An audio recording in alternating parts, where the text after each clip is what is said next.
Je vous invite à ouvrir vos Bibles dans le psaume 22 et on lira à partir du verset 3. Psaume 22, verset 3.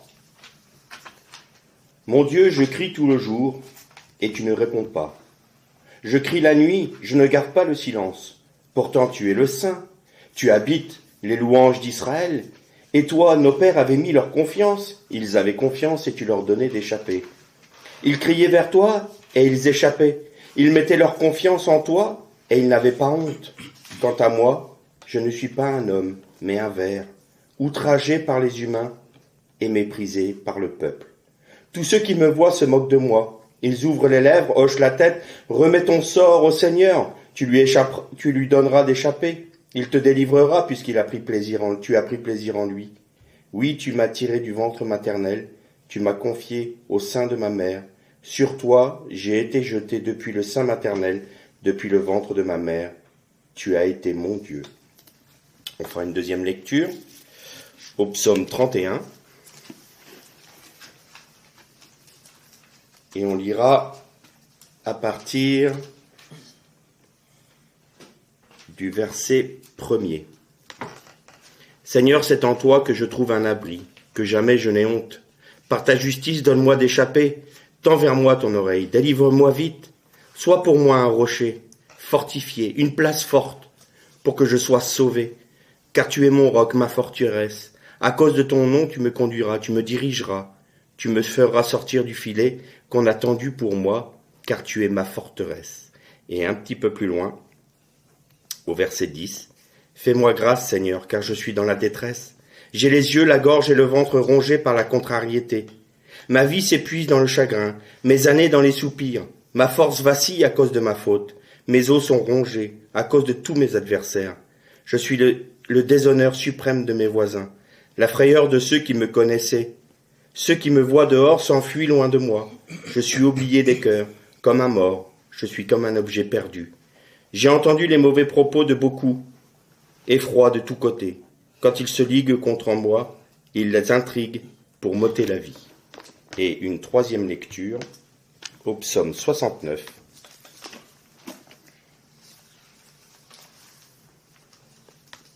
Et on lira à partir du verset 4. Je me fatigue à force de crier. Mon gosier est brûlant. Mes yeux s'épuisent à attendre mon Dieu. Ils sont plus nombreux que les cheveux de ma tête, ceux qui me détestent sans raison. Ils sont puissants, ceux qui veulent me réduire au silence. Qui sont à tort mes ennemis. Ce dont je n'ai dépouillé personne, il faut que je le restitue. Ô Dieu, tu connais mon imbécilité ou ma faute. Et mes torts ne te sont pas cachés. Que ceux qui t'espèrent ne soient pas honteux à cause de moi. Seigneur Dieu, éternel des armées, que ceux qui te cherchent ne soient pas confus à cause de moi, Dieu d'Israël. Car c'est pour toi que je supporte les outrages, que la confusion me couvre le visage. Je suis devenu un inconnu pour mes frères, un étranger pour les fils de ma mère. Car la passion jalouse de ta maison me dévore, et les outrages de ceux qui m'outragent tombent sur moi. On arrêtera là pour l'instant nos lectures. Le roi David, qui a écrit ces psaumes, il faut jamais oublier que David était un prophète, et un très grand prophète. Et notamment, puisqu'il était l'arrière-grand-père du Seigneur, quant à la lignée humaine, eh bien, il faut jamais oublier que le roi David a écrit des psaumes messianiques magnifiques, d'une précision incroyable. Et quand on voit ces trois psaumes que l'on a lus, on peut s'identifier facilement à la prière qui est faite. Seigneur, tu connais ma faute. Parfois la conscience nous reprend et on est repris dans notre conscience. On sait bien qu'on est pécheur, on sait bien que ça ne va pas. Ou alors, Seigneur, mes ennemis sont contre moi. Alors les ennemis humains, certes, mais aussi ceux qui se liguent, les esprits contre moi sont ligués. Seigneur, je suis là et je comprends pas ce qui m'arrive. Il y a les circonstances qui sont conduites par je ne sais qui ou quoi. Et il y a le psaume 22 qui dit, Seigneur, je crie à toi et tu réponds pas. Est-ce que ça nous arrive jamais de crier à Dieu et de ne pas avoir de réponse? de dire « Seigneur, où es-tu » ? Le Seigneur ne répond pas. « Seigneur, j'ai besoin de ça maintenant parce que je suis dans la détresse là. » Et le Seigneur se tait. Le Seigneur reste silencieux. Et là, à nos yeux, le Seigneur paraît être un inconnu. Il paraît être quelqu'un d'étrange, voire quelqu'un de dur. Et là, on ne comprend pas. On ne comprend pas parce qu'il nous manque un élément. On ne comprend pas parce qu'il nous manque une révélation de qui il est. Alors, on est en train de se débattre dans nos problèmes. On se débat pour les biens matériels. On ne comprend pas. Seigneur, je suis là dans le besoin et tu ne réponds pas. Je suis là, je suis repris dans ma conscience et je sens encore ce poids de l'accusation. Je suis accusé jour et nuit. Il m'accuse. C'est tout ce qu'on a entendu dans la prière, dans cette prière des psaumes.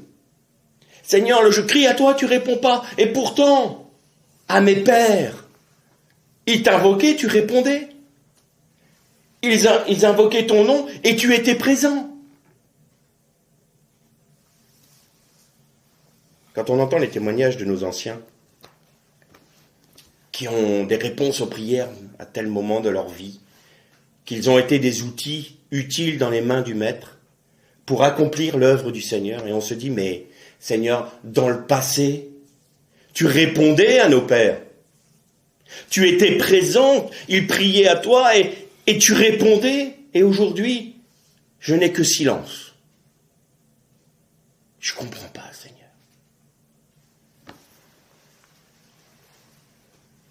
Et là, on commence un peu par être troublé.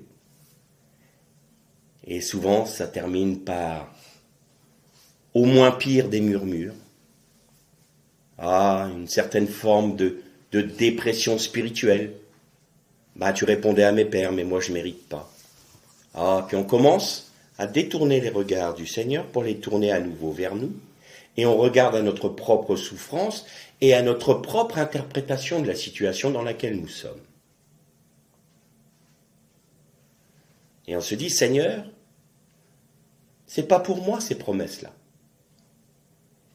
Tu as dit que tu répondrais, que tu ne laisserais pas dans la confusion celui qui t'invoquerait, celui qui irait à toi, et pourtant je suis dans la confusion. C'est vrai, Seigneur, je suis dans la confusion, tu ne le vois pas. Tu ne vois pas, Seigneur, que nous sommes en train de périr, et tu ne t'en inquiètes pas. Les disciples dans la barque sur le lac de Tibériade, quand il y avait cette tempête, et Jésus dormait, et eux ils sont là, Jésus ne répondait pas. Tu ne vois pas qu'on est en train de mourir et ça t'inquiète pas, tu réponds pas, tu dors toi. Eh bien Seigneur, alors quoi, on mérite quoi? La mort? On t'a suivi pourquoi? On t'a suivi pour se retrouver sur le lac et mourir? C'est ça notre destinée, c'est ça notre chemin, c'est ça de croire en la parole de Dieu. Ah, je comprends pas. Non, on comprend pas, on est troublé. On est troublé parce que notre chair n'a pas ce qu'elle veut. On va dire notre chair, c'est celle qui nous amène à pécher, c'est celle qui nous amène à commettre de l'iniquité, la chair, elle peut très bien être très religieuse. Ça ne dérange pas du tout à notre chair d'être religieuse. À partir du moment où c'est elle qui dirige la manœuvre. Mais quand il faut laisser la place au Seigneur, là c'est une autre chanson. Et là notre chair se rebiffe. Et là notre chair se dit, ça ne me plaît pas parce que je ne contrôle rien. Et le Seigneur se tait. Pourquoi il se tait? Parce qu'il ne répond pas à la chair. Alors ça peut paraître dur les propos que je tiens là, parce qu'on se dit, mais attends, c'est pas une blague. Je souffre réellement. Je suis vraiment dans le besoin. J'ai vraiment un problème de conscience. J'ai vraiment un problème matériel. J'ai vraiment un problème avec mon péché. J'ai vraiment un problème avec tous ceux qui me veulent du mal. J'ai un problème avec toutes ces circonstances qui me frappent tous les jours. Le Seigneur ne peut pas être insensible à ça. Non, le Seigneur n'est certainement pas insensible à ça. Le seul problème,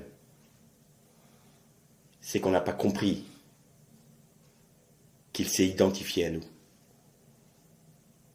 Et que les prières qu'on a entendues dans ces psaumes, qui nous parlent tellement, qui nous sont tellement intimes, qui nous sont tellement proches parce qu'on les vit tous les jours, parce que les ennemis on en a, parce que des cas de conscience on en a, Parce que des besoins matériels, on en a. Parce qu'on a les circonstances qui nous frappent. La vie ne va pas comme on voudrait, ou du moins, on n'a pas un chemin tapissé de pétales de rose.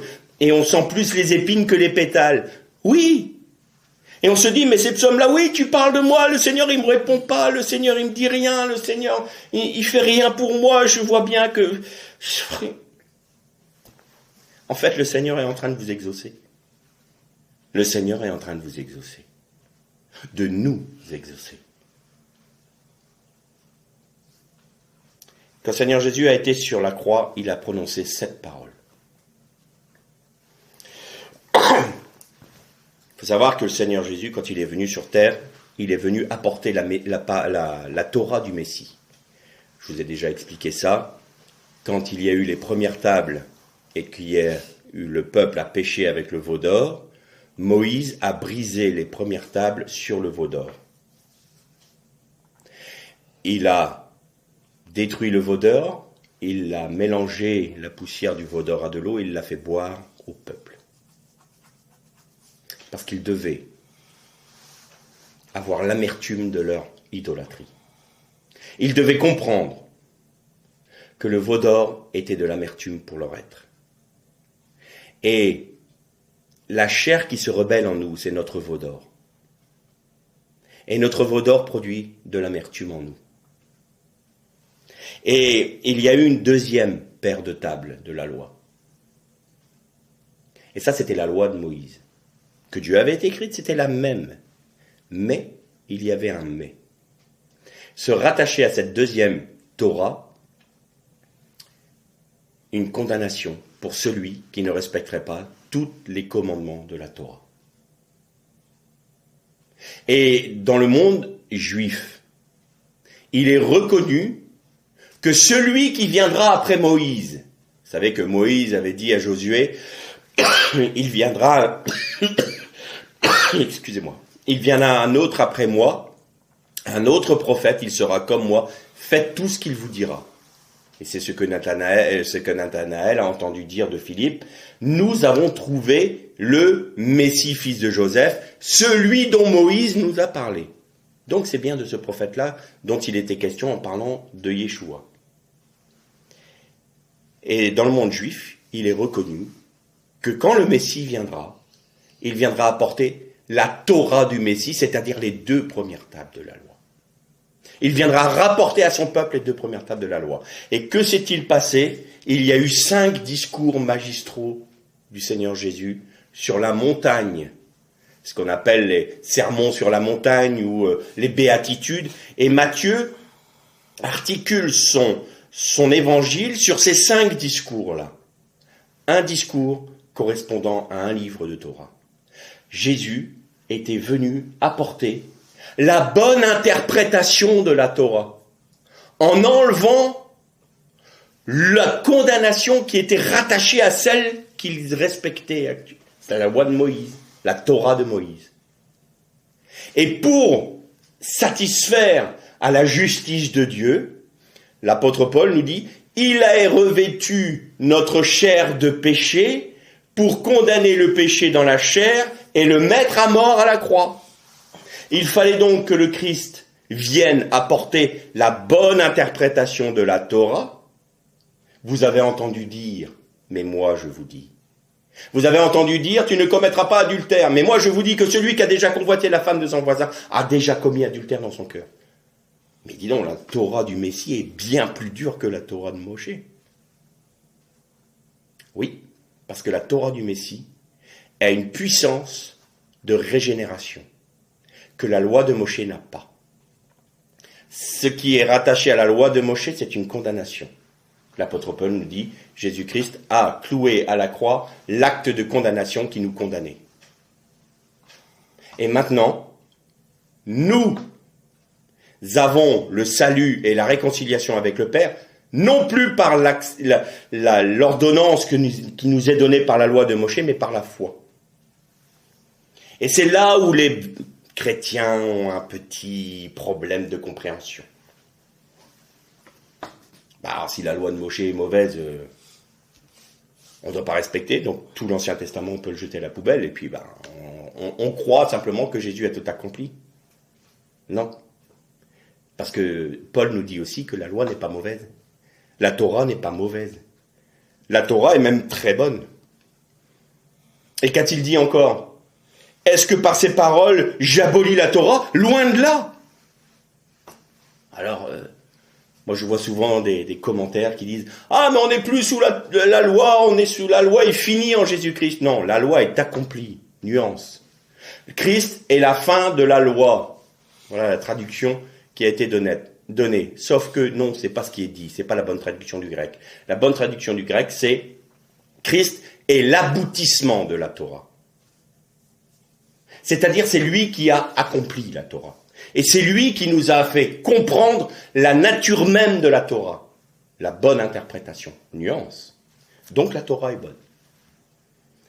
Et la Torah, Jésus a dit, pas un seul iota de la loi, de la Torah ne passera tant que les cieux et la terre subsisteront.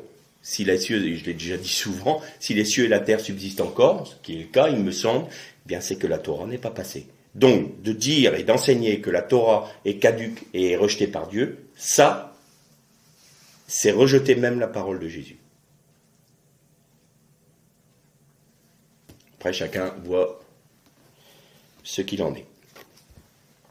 Donc, Jésus a prononcé cette parole sur la croix. Et il a commencé par une parole qui était la confirmation de ce qu'il avait enseigné sur la montagne des béatitudes. Père, pardonne-leur, car ils ne savent pas ce qu'ils font. Qu'est-ce qu'il avait dit dans la Torah qu'il avait apportée? Eh bien, il avait dit, vous devez aimer vos ennemis. Bénissez ceux qui vous maudissent. Pardonnez. Vous avez entendu dire, œil pour œil, dent pour dent. Mais moi, je vous dis, si on vous frappe sur la joue droite, tendez l'autre joue. Et Jésus, là, il est cloué sur la croix. Et pendant qu'ils sont en train de le clouer, pendant qu'ils sont en train de le mettre au gibet, il dit, pardonne-leur, Père, parce qu'ils ne savent pas ce qu'ils font. Il accomplit ce qu'il a enseigné. Ensuite, deuxième parole.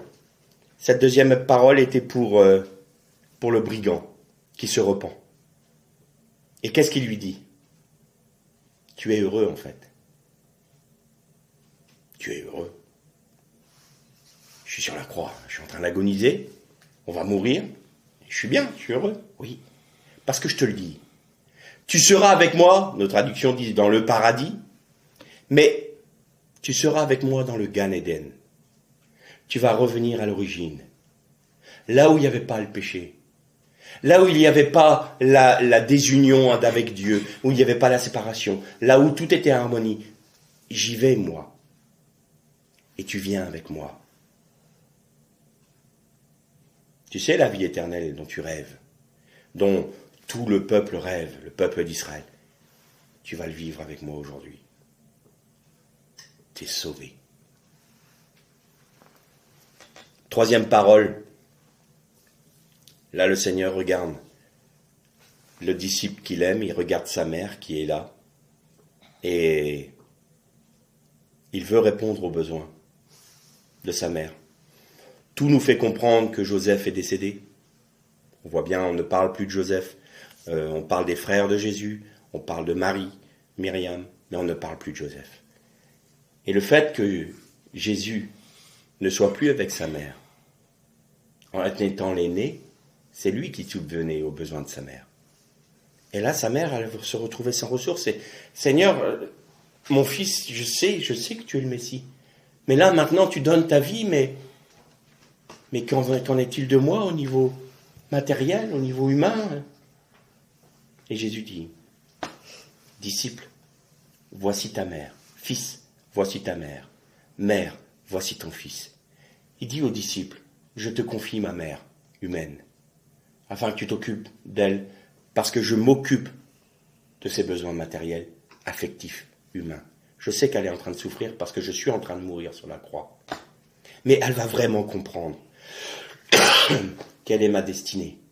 Mais pour l'heure, elle est dans l'angoisse, elle est dans la terreur, elle est dans... Les sentiments sont chamboulés dans son cœur. Et je sais que toi aussi, mon disciple, tu ne comprends pas ce qui arrive là. Eh bien maintenant, regardez. Restez ensemble. Je me préoccupe de vous. Et puis, il y a une parole terrible. Père, Père, pourquoi m'as-tu abandonné? Et là, on va reprendre le psaume 22. Dans le psaume 22, il commence comment? Mon Dieu, pourquoi m'as-tu abandonné? Pourquoi te tiens-tu si loin? Pourquoi n'entends-tu pas mes cris? Et là, on arrive à ce qu'on a lu tout à l'heure. Mon Dieu, je crie tout le jour et tu ne réponds pas. Je crie la nuit, je ne garde pas le silence, pourtant tu es le Saint. Tu habites les louanges d'Israël. Et tout le psaume nous parle de ce qu'a vécu Jésus. Pourquoi Jésus a dit cette parole, Père, Père, pourquoi m'as-tu abandonné? Parce qu'il disait au peuple qui était en train de l'écouter. Ils ont entendu, Père, pardonne-leur car ils ne savent pas ce qu'ils font. Tu seras avec moi dans le Gan Eden. Fils, voici ta mère, mère, voici ton fils. Et maintenant, ils savent très bien ce que ça veut dire. Le Gan Eden, pour les Juifs, ça veut dire quelque chose. Père, pardonne-leur car ils ne savent pas ce qu'ils font. Ils savent très bien ce que Jésus a dit. Et là, il sait très bien qu'il fait référence à un psaume. Donc, il ramène à ce psaume. Mais ce psaume, c'est notre cri, ça. Tu répondais à nos pères et nous... Et Jésus dit, regardez, voyez, je vous amène à ce psaume pour vous compreniez que je suis en train d'accomplir pour vous votre cri. J'y réponds maintenant. J'y réponds maintenant.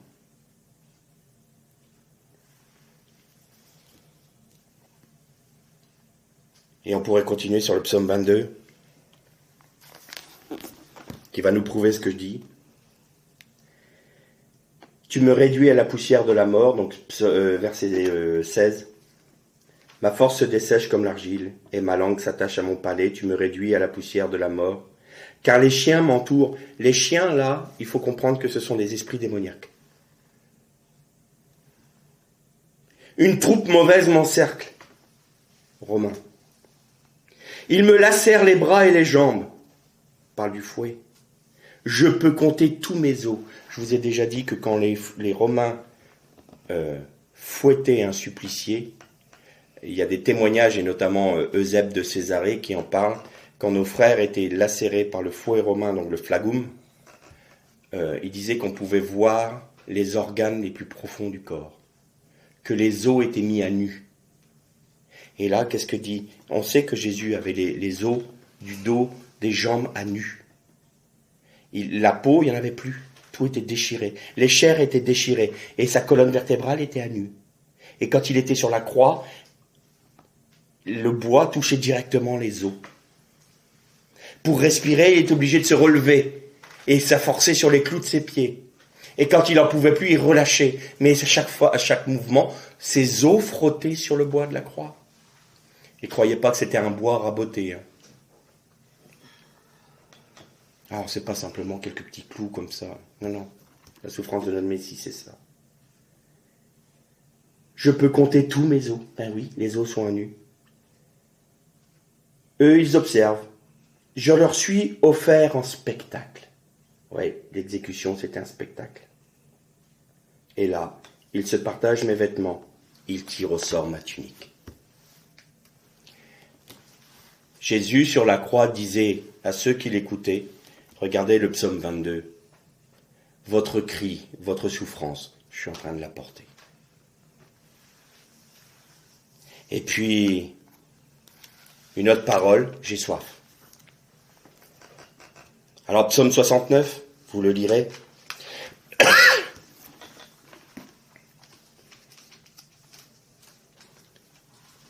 Psaume 69, on a commencé à le lire tout à l'heure. Et là, on va reprendre au verset 20. Toi, tu connais mon déshonneur, ma honte, ma confusion. Tous mes adversaires sont devant toi. Le déshonneur me brise le cœur, je suis malade. J'espère un signe de pitié, mais rien. des consolateurs, et je n'en trouve pas. Ils mettent du poison dans ma nourriture, et pour apaiser ma soif, ils me font boire du vinaigre. Et nous savons quoi? Que Jésus, quand il a dit « j'ai soif », il y a un Romain qui est venu avec une éponge, il y avait un vinaigre, c'est-à-dire c'était un mélange d'herbes, qui était légèrement anesthésiant, légèrement. C'était des Romains quand même. Et là Jésus nous dit « regardez, allez au psaume 69 ». Mais je n'ai pas accepté leur vinaigre, parce que pour moi c'est du poison. Ils veulent anesthésier ma souffrance, mais je ne veux pas l'anesthésier. Je ne veux pas vous faire croire que je ne porte pas l'entièreté de ce que vous souffrez. Je ne suis pas indifférent à ce que vous vivez. Ce n'est pas parce que je ne semble pas vous répondre que je suis indifférent. Regardez, j'ai refusé l'éponge de vinaigre. Je boirai la coupe jusqu'à la lie. Et ensuite, il dit une parole qui est énorme de sens pour les Juifs de l'époque. Tout est accompli. Ça voulait dire quoi? Ça voulait dire le Messie qui est sur la croix, qui nous ramène au psaume 22, qui nous ramène au psaume 69, nous dit qu'il accomplit la Torah là maintenant.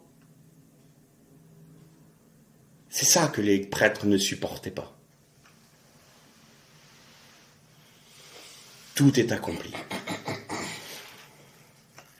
Et la dernière parole qui est magnifique, et qui est la clé de et qui est la solution de cette question qu'on se posait tout à l'heure, quand on se disait, mais là, on est dans les souffrances, on est dans le besoin, puis le Seigneur répond pas, le Seigneur a l'air étranger, le Seigneur a l'air dur avec nous. Eh bien, qu'est-ce qu'il dit le Seigneur? Père, je remets mon esprit entre tes mains. Psaume 31, qu'on a lu. Verset 6. Alors, dans la traduction que j'ai, c'est « Je te confie mon souffle », mais c'est exactement ça. « Père, je remets mon esprit entre tes mains. Tu m'as libéré, Seigneur, Dieu de loyauté. Je déteste ceux qui s'attachent à des futilités illusoires, mais moi j'ai mis ma confiance dans le Seigneur. Mon allégresse, ma joie, je les trouve en ta fidélité, car tu vois mon affliction. Tu connais mes détresses, et tu ne m'as pas livré à l'ennemi, tu m'installes au large.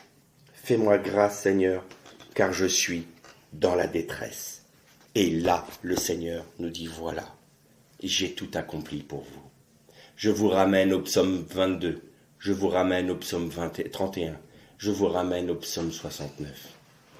Parce que c'est moi qui ai porté vos maladies, votre malédiction, votre souffrance. C'est moi qui ai porté votre opprobre. C'est moi qui ai porté le fait que vous soyez entouré de vos ennemis. C'est moi qui vous délivre.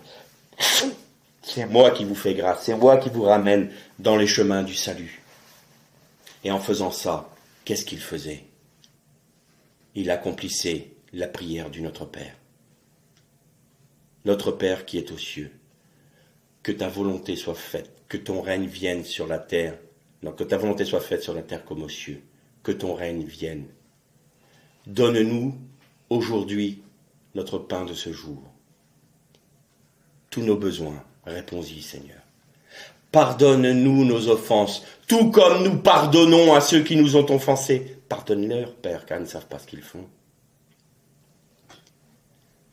Ne me laisse pas entrer en tentation, mais délivre-moi du malin. Une troupe m'entoure, des chiens m'environnent. Je peux compter mes os. Car à toi appartient la puissance, la gloire et le règne pour l'éternité. Sur la croix, Jésus accomplissait le Notre Père. Sur la croix, Jésus était en train de s'identifier à nous. Psaume 22, Psaume 31, Psaume 69, et il y en a d'autres encore. Et que nous dit Galates 2:20 ? J'ai été crucifié avec Christ. Ma vie présente dans la chair, je ne la vis plus, je la vis, dans la foi, dans la foi du Fils de Dieu, et non pas dans la foi au Fils de Dieu. Attention aux traductions. Je la vis dans la foi du Fils de Dieu. Je suis mort avec Christ. Ce n'est plus moi qui vis, c'est Christ qui vit en moi. Ah, alors on a la solution qui arrive et qui pointe le bout de son nez. Seigneur, qu'est-ce que je dois comprendre quand tu ne me sembles pas me répondre? Seigneur, qu'est-ce que je dois comprendre parce que, ça y est, là je vois, même si c'est intellectuellement, je vois que c'est moi qui étais en toi, là. Quand tu étais en train de mourir sur la croix, quand tu étais en train de prononcer ces paroles-là, Seigneur, c'est pas pour rien. C'est pas des paroles comme ça. C'est parce que tu étais en train de me dire, regarde, tu étais en moi, là, à ce moment-là où je mourais. Tu étais en moi. Et je mourrais à ta place. Et donc, à ce moment-là, tu es mort avec moi. Ta chair est morte avec moi. À ce moment-là, tu étais en moi et il te suffit de le croire. Ah, Seigneur, moi je peux le croire. Pas croire comme ça. Parce que notre gros problème, c'est qu'on ne sait pas que tout est grâce. Ah, le Seigneur m'a fait grâce. Le Seigneur m'a sauvé. C'est une grâce. Mais je dois maintenant être fidèle. Et je dois faire ceci. Et je ne dois pas faire cela. Parce qu'autrement, le Seigneur va me punir. Autrement, le Seigneur va m'amener en enfer. Ça, c'est la loi judaïque. C'est-à-dire que on se dit, ah, je vais respecter toutes les mitzvot, donc je vais mériter. Le Seigneur dit, c'est pas le chemin. Vous allez vous épuiser. Vous allez vous user. Et pire encore, c'est une séduction. Parce que pendant que vous êtes en train de vous échiner à essayer de satisfaire mon cœur, par vos propres forces, eh bien, vous ne manifestez pas la vie du Christ en vous. Si le Seigneur a tout accompli pour nous sur la croix, si nous étions en lui sur la croix en train de mourir, qu'est-ce qui prouve que Jésus était le Messie? Le fait que Dieu l'ait ressuscité. Si Jésus n'avait pas été le Messie, il n'aurait pas été ressuscité. Mais qu'a dit Dieu? La Bible nous dit, tu ne permets pas que ton juste, donc ton tzaddik, ton juste, ton Messie, connaisse la corruption.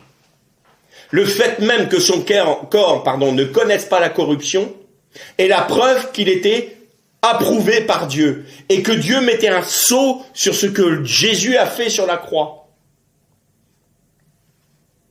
Et si c'est aussi simple d'être sauvé,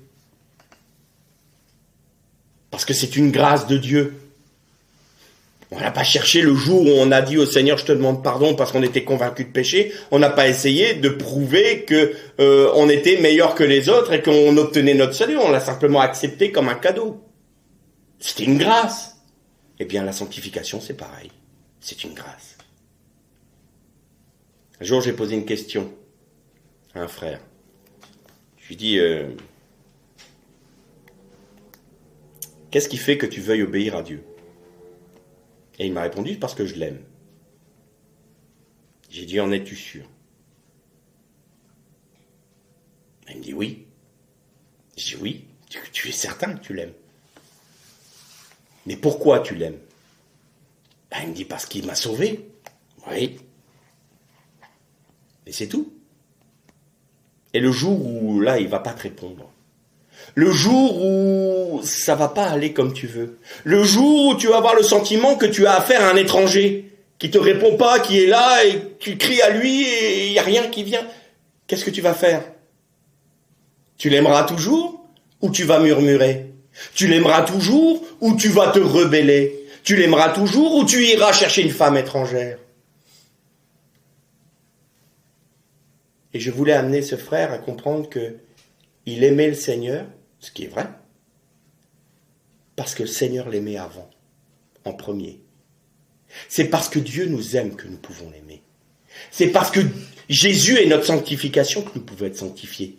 C'est parce qu'il est pur que nous sommes purs. C'est parce qu'il est la paix que nous sommes paix. C'est parce qu'il est repos que nous sommes dans le repos. Et c'est parce qu'il a cru en son Père que nous pouvons croire. Je vis dans la foi du Fils de Dieu. Et tout d'un coup, on est en train de réaliser une chose. Seigneur, qu'est-ce que tu veux me faire comprendre quand tu te tais et que je ne comprends pas, je suis là un peu perdu? Il veut te faire comprendre que tout est parfaitement accompli en Christ et qu'il suffit de prendre la part d'héritage qu'il t'est donné pour ce jour. Alors il y a un autre écueil auquel on peut s'achoper. On va comprendre qu'on a tout en Christ. Parce que c'est le combat chrétien. On va dire, ah, moi j'ai vaincu le péché dans ce domaine. Ah, moi j'ai réussi à avoir le repos dans telle situation. Ah, moi j'ai connu la foi qui fait que je ne me suis pas inquiété dans une situation pourtant très contraire. Ah, j'ai expérimenté la sanctification. Comme si c'était des choses que l'on devait accumuler, chercher, obtenir et qu'on devait serrer sur nous en essayant de les garder de toute notre force parce qu'on n'a qu'une seule crainte, c'est que ça nous échappe. C'est pas ça le chemin. C'est notre frère Albert Simpson qui disait « Et non, tout est réuni dans une seule personne. Tout est réuni dans une seule personne. Christ. Vous n'avez pas besoin de sanctification, vous n'avez pas besoin de repos, vous n'avez pas besoin de paix. Vous avez besoin de Christ. Nous avons besoin de Christ. Dans sa totalité. Et ne pas croire que Christ n'est que le salut. Ne pas croire que Christ guérit, sauve et revient. Mais c'est réduire le Christ. Christ est notre Shabbat, Christ est notre repos, Christ est notre joie, Christ est notre paix, Christ est notre salut, Christ est notre sanctification, notre justification. Tout est en lui. Alors pourquoi je ne le vis pas? Parce que tu ne crois pas. Comment ça, je crois pas? Si, je crois, mais il manque quelque chose. Mais qu'est-ce qu'il manque alors, Seigneur? Et ça a été mon combat de ces dernières semaines. Personnellement. Qu'est-ce qui me manque, Seigneur? Je comprends pas. Le Seigneur m'a dit, tu le sais dans ta tête, mais tu le vis pas. Parce que ça t'a pas été révélé. Alors j'ai tout arrêté. J'ai dit voilà, je fais des choses là pour toi Seigneur, je préparais des méditations, des cours Zoom. Stop. On arrête là. On arrête Seigneur. Parce que moi je veux pas simplement savoir dans mon intellect que tu es ma paix, mon repos, ma joie.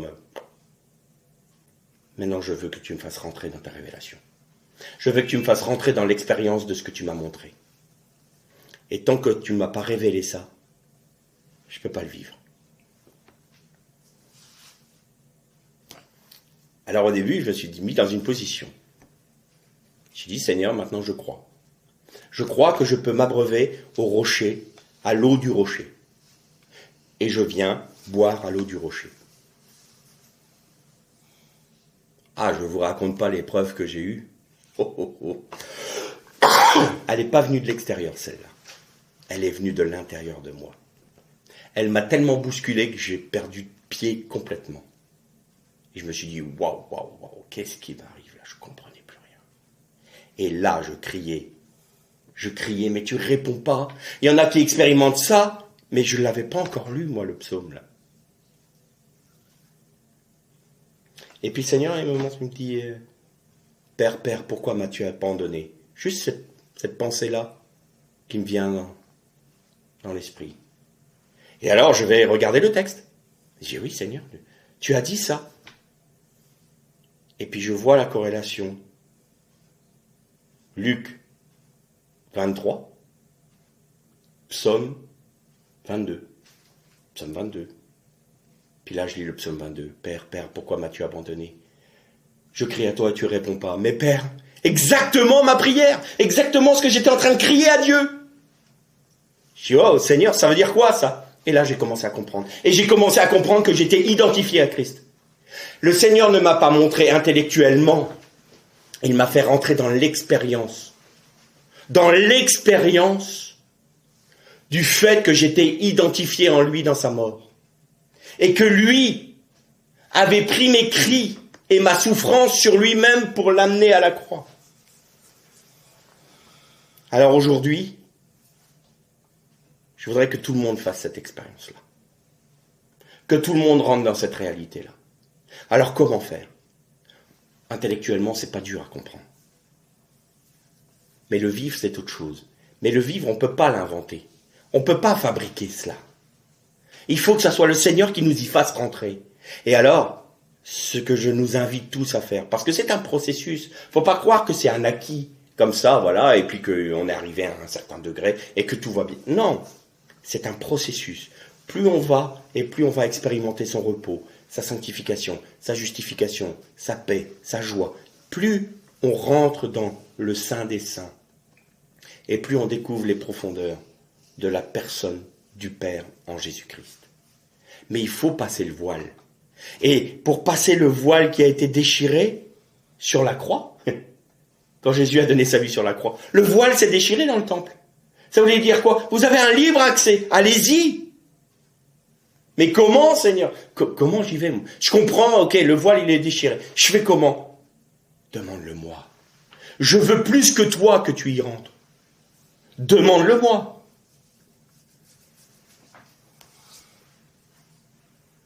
Le frère Albert B. Simpson disait une chose intéressante. Il prenait l'image d'une bouteille. Il disait, vous êtes une bouteille dans l'océan. L'océan, c'est Christ. Mais pour que la bouteille se remplisse de l'océan, il faut qu'elle soit vidée. Si elle est pleine d'autres choses, elle ne se remplira pas. Alors il faut accepter que le Seigneur nous vide. Moi, Seigneur, je ne sais pas comment me vider. Je m'en charge. Parce que tout est grâce. Puis là, on commence à comprendre. Seigneur, tu réponds pas. Seigneur, j'ai l'impression d'aller dans... Et là, ça fait ressortir ma chair. Ça fait ressortir tout ça, ça bouillonne là. Et Seigneur, il dit, je suis en train de te vider. Je suis en train de te vider. Je mets tout à la lumière. Je fais tout sortir de la bouteille. Et tu acceptes que je l'enlève? Ok. Ok. Enlève, Seigneur. Et au fur et à mesure qu'on est vidé, on est rempli de l'océan. On est rempli du Christ. Et tout d'un coup, on expérimente le repos, la paix, la joie dans l'épreuve. Et on se dit, mais les circonstances n'ont pas changé. Mais j'ai changé. Qu'est-ce qui fait que j'ai changé? C'est Christ en toi qui te fait changer. Et c'est pas parce que tu es un héros. C'est pas parce que tu es meilleur que les autres. C'est simplement parce que tu as accepté que Dieu te vide pour te remplir de son Messie. C'est tout. C'est une grâce. C'est une grâce. On mérite rien. Il nous fait encore un cadeau. On croit que le cadeau ultime, c'est le salut. Mais il veut nous donner bien plus que ça.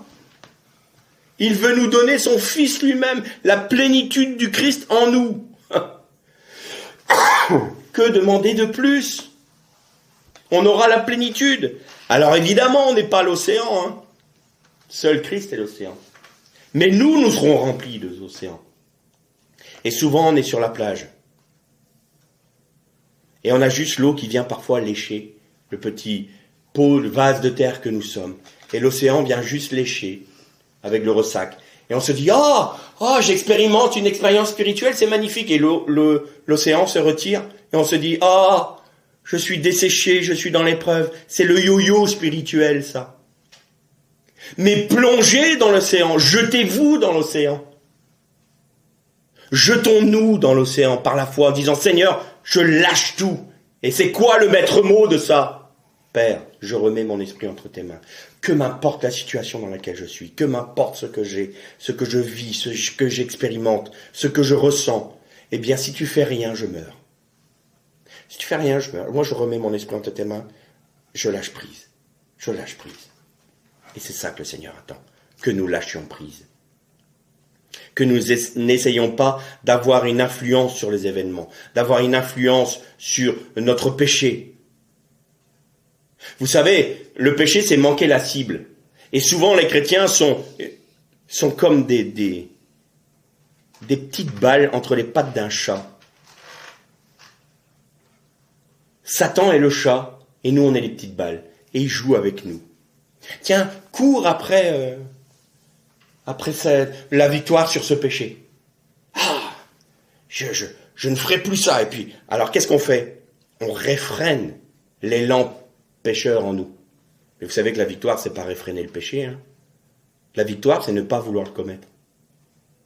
Ah oui, mais là, frère, tu me dis ça, c'est bien gentil, mais moi, il y a des moments, le péché, j'y vais. Hein, parce que j'aime. Ben oui.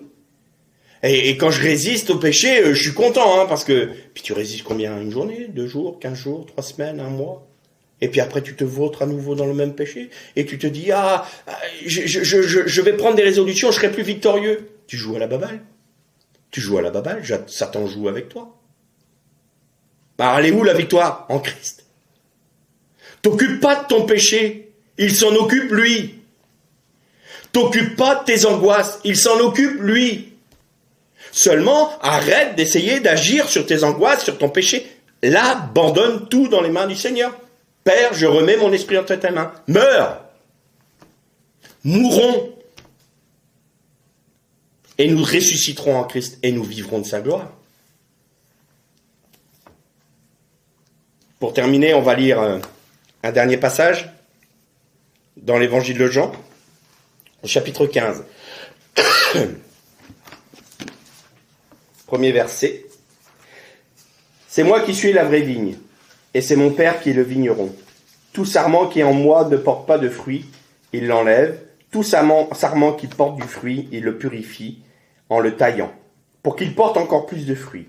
Vous êtes déjà purs, à cause de la parole que je vous ai dite. Demeurez en moi, comme moi en vous. Tout comme le sarment ne peut de lui-même porter du fruit, s'il ne demeure dans la vigne, vous non plus, si vous ne demeurez en moi, c'est moi qui suis la vigne, vous êtes les sarments. Celui qui demeure en moi comme moi en lui, celui-là porte beaucoup de fruits. Hors de moi, en effet, vous ne pouvez rien faire. Si quelqu'un ne demeure en moi, il est jeté dehors comme le sarment et il se dessèche. On ramasse les sarments, on les jette au feu et ils brûlent. Si vous demeurez en moi et que mes paroles demeurent en vous, demandez tout ce que vous voudrez et cela vous arrivera. Mon Père est glorifié en ceci, que vous portiez beaucoup de fruits et que vous soyez mes disciples. Qu'est-ce que c'est beau ce passage. Qu'est-ce qu'il nous explique le Seigneur? Il est la vigne, il est le cep. Et il dit, vous êtes les sarments. Et vous êtes là pour porter du fruit. Mais qu'est-ce que ça veut dire si vous ne demeurez en moi, si vous essayez de faire quelque chose en dehors de moi? Ça veut dire que, vous savez que dans la vigne, on a ce qu'on appelle l'effet de marcottage. Qu'est-ce que c'est le marcottage? C'est un sarment qui se plie et qui va vers la terre, et en touchant le sol, il produit lui-même des racines. Et il essaye de croître par lui-même, par ses propres racines qu'il s'est faites. Mais vous pouvez demander à un vigneron, il vous dira, ce sarment-là, alors le marcottage existe, mais il faut en prendre très soin parce que il produit des fruits atrophiés et il est sujet aux maladies. Il faut en prendre le plus grand soin. Autrement, il s'atrophie, il meurt. Et puis, voilà, il rabougrit les pauvres. C'est de ça dont parlait Jésus. Si vous essayez de vous éloigner du cep pour avoir vos propres racines, faire votre propre salut, faire votre propre justice, votre propre sanctification, vous n'allez pas y arriver. Ça va être des fruits atrophiés. Ça va être quelque chose où vous serez sujet à la maladie, au péché. Vous ne pouvez rien faire sans moi. Alors, qu'est-ce que fait le Père? Il émonde, il coupe ce morceau qui voulait prendre racine. Racine dans quoi? Dans le sol maudit du serpent. C'est de la séduction. Alors il tranche. Ah Seigneur, mais moi je voulais faire bien pour toi. Je veux pas que tu fasses bien pour moi. Je veux que tu vives de la vie de mon fils, du Messie. Je ne te demande pas de mériter ton salut. Je ne te demande pas de mériter ta sanctification. Je ne te demande pas de l'obtenir par tes forces. Je veux que tu vives de la vie du Messie. Alors je coupe. Oui, tu commençais à vouloir prendre des racines pour faire toi-même l'œuvre que moi j'ai accomplie à la croix. Alors je tranche. Ah mais tu parais dur dans ces moments-là. J'ai l'impression que je te demande de m'aider à produire les fruits et toi tu fais quoi? Tu coupes. Tu me fais mal. Oui, je te fais mal. Mais c'est pour ton bien. Si tu porteras jamais de fruits, et tu vas être sujet aux maladies, tu vas mourir. Alors moi, comme un bon vigneron, qu'est-ce que je fais? Je trempe, je coupe, j'émonde. Et je te sépare de ces fausses racines, qui ne sont pas les racines du Messie. Et je t'amène à rester attaché au cep. Et tu vas voir dans le temps. Qu'est-ce que je vais voir, Seigneur? Tu vas voir dans le temps les fruits que tu vas porter. Ça va être des fruits de bénédiction.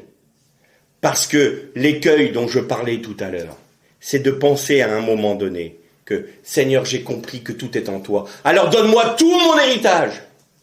Là encore, le Seigneur ne peut pas le faire. Parce que s'il nous donne tout notre héritage, on va être comme le fils prodigue, on va aller le distribuer, le dépenser avec les prostituées, c'est-à-dire on va agir avec manque de sagesse, on va pas attendre que le Seigneur agisse en nous, on va agir par nous-mêmes. Ça aussi, c'est produire des racines.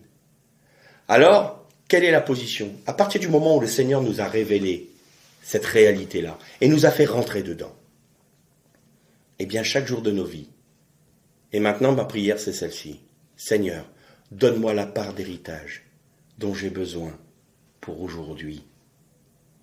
Pas plus, mais pas moins. Pas plus, mais pas moins. Et qu'est-ce que ça vous rappelle? Donne-nous notre pain de ce jour. Réponds à mes besoins spirituels, matériels, humains, psychologiques, psychiques, sentimentaux d'aujourd'hui.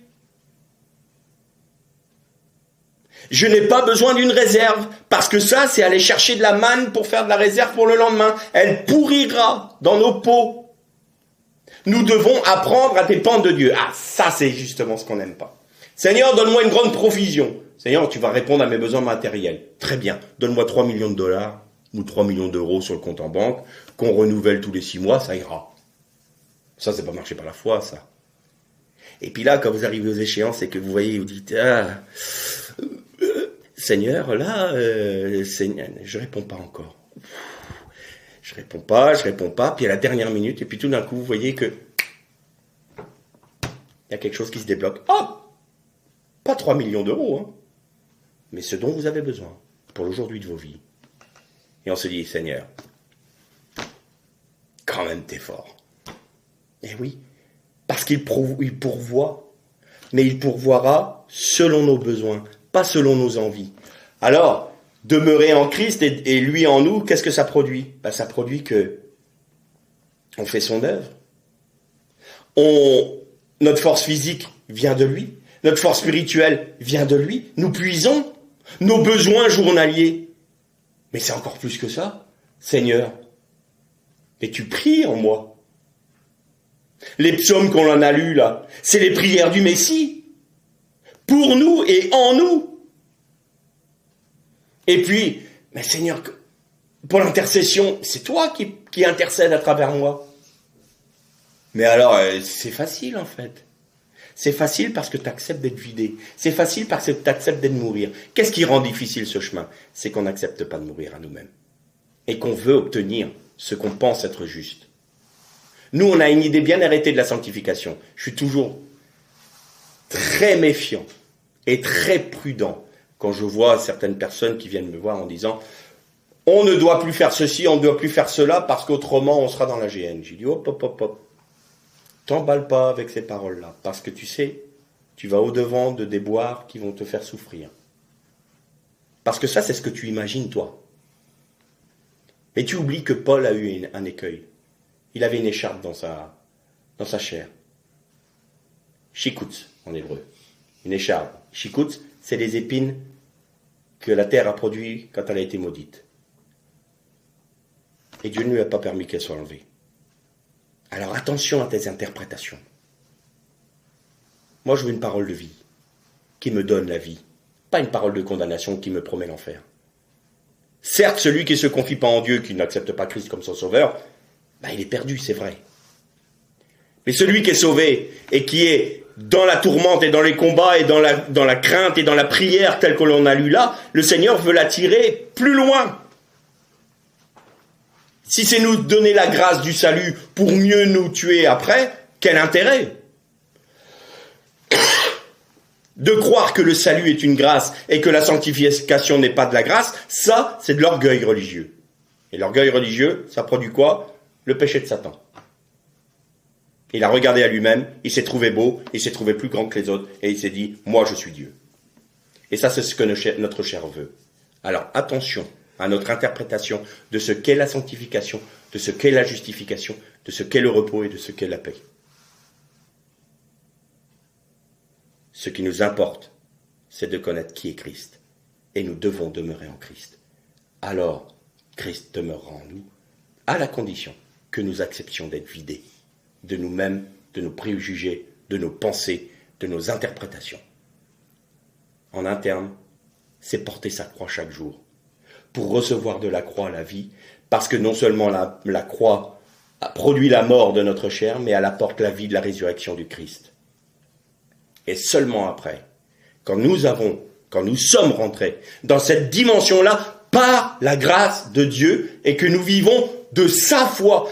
Pourquoi y a-t-il le don de la foi dans les dons spirituels? Parce que c'est une grâce. La foi est une grâce. Quand on croit quelque chose, simplement, dans le terme français, c'est oui, on pense que oui. Crois-tu qu'il va venir aujourd'hui? Oh, je crois. C'est pas sûr, ça. Mais le Amen, la Emouna chrétienne, juive, pardon, la Emouna en hébreu, ça veut dire quelque chose qui est certain, qui va se produire. Mais cette fois-là, c'est une grâce. Et souvent on dit, tiens, le Seigneur a porté tes péchés. Tu as la victoire, tu le crois? Ben, je crois, oui, je crois. Puis tout d'un coup, tu as une révélation. Le Seigneur te fait rentrer dans la pratique de ce qu'il t'a montré. Et il te donne la part de foi dont tu as besoin avec la révélation. Donc tu vis de quoi? De ta foi? Non, ta foi c'était « je crois ». Mais la révélation t'amène la foi du Christ dans cette révélation. Donc tu vis de la foi du Christ. Mais tu ne peux pas vivre de la foi du Christ sans révélation. Je terminerai par une image. Le chauffard, par sa forme, nous dit les Hébreux et les sages d'Israël, c'est la parole de Dieu. La parole de Dieu qui descend de Dieu, qui va sur la terre produire son œuvre et qui remonte à Dieu. Et ça nous fait penser au texte d'Ésaïe. Ma parole ne revient pas à moi sans avoir produit son effet. N'est-ce pas? Mais le chauffard, c'est pas un instrument à cordes. Le chauffard, c'est pas un instrument à percussion. Le chauffard est un instrument à vent. Pour que le chauffard nous interpelle, il faut que le souffle passe dedans. Alors, pour que la parole de Dieu prenne vie en vous, pour que la parole de Dieu nous interpelle, pour que la parole de Dieu puisse prendre racine en nous et produire des fruits de vie, il faut que le souffle de l'Esprit passe en elle. Autrement, c'est une lettre morte. C'est ça le chauffard. C'est le souffle de l'Esprit qui nous révèle le son de la parole de Dieu. Nous comprenons la parole de Dieu parce qu'elle s'exprime à travers l'Esprit. C'est simplement ça. Alors, mes frères et sœurs, je nous invite tous à nous placer entre les mains de Dieu et dire, Seigneur, je remets ma vie entre tes mains parce que tu as tout accompli. Et maintenant, que m'importe mon péché, mes manquements, mes situations difficiles. Tant pis, Seigneur. Si tu ne fais rien, je meurs. Je m'abandonne complètement. Je lâche totalement prise. Mais je sais une chose. Ton juste ne connaîtra pas la corruption. Alors je ne vais pas être corrompu, parce que Christ est ma vie, et que je vais ressusciter en lui, et que tout sera parfait pour ta gloire. L'Er les Shalom.